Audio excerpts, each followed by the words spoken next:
Here's the myth about sunk cost fallacy that even smart people still believe. Sunk cost fallacy refers to the tendency to keep investing time, money, or effort into something because of what's already been spent, rather than what makes sense going forward.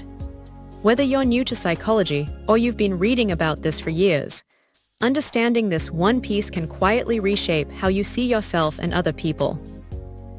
Here's the core idea worth understanding. Recognizing the sunk cost fallacy helps people cut losses on relationships, jobs, and projects instead of doubling down out of pure momentum. Once that clicks, a lot of the related ideas in psychology start to make a lot more sense. Let's talk about the actual research behind this, because the evidence is often more specific than people assume. Research shows people are more likely to finish a bad meal they paid full price for than one that was free, even though the food tastes the same. That's not just a talking point, that's the actual finding behind why this pattern gets discussed so much. Here's where most people get this wrong. Many assume past investment should logically factor into a decision about whether to continue. It's an easy trap to fall into because it sounds reasonable on the surface, even though the research tells a more complicated story. Here's what's actually happening. Rationally, money or time already spent is gone either way. The only thing that should matter is what happens from this point forward.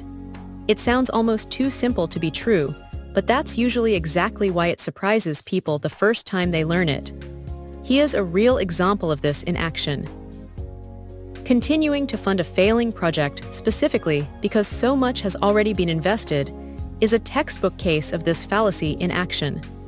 That's the pattern worth noticing, and it's a pattern that keeps showing up across different studies and real-world situations. One more thing worth clearing up. Many assume past investment should logically factor into a decision about whether to continue.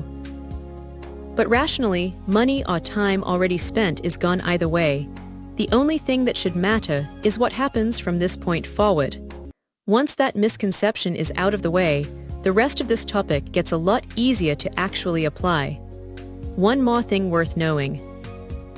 Researchers increasingly use large datasets and even machine learning to reanalyze classic psychology studies, checking whether older findings actually hold up at scale. Used well, that kind of tool helps separate genuinely solid research from ideas that just sounded convincing at the time. Now, a quick caveat worth adding. None of this is fully settled science. Sunk cost fallacy isn't a single fixed fact. It's more like an evolving area of understanding that keeps getting refined as researchers run new studies and replicate old ones.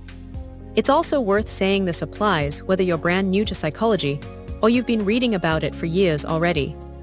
The specific studies and numbers keep getting refined, but the underlying pattern, the one thing that actually makes this useful in real life, tends to stay fairly consistent across most of the research.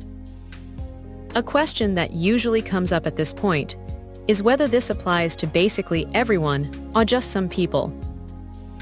The honest answer is that recognizing the sunk cost fallacy helps people cut losses on relationships, jobs, and projects instead of doubling down out of pure momentum, and the effect size varies from person to person, but the basic pattern we just walked through tends to show up pretty broadly. So if you're taking one thing away from this, sunk cost fallacy isn't about memorizing a single study, it's about building the right mental model. Understand what's really going on, avoid the misconception we just talked about, and let that one core idea reshape how you think about yourself and the people around you. And if there's a bigger shift buried in all of this, it's that sunk cost fallacy rewards genuine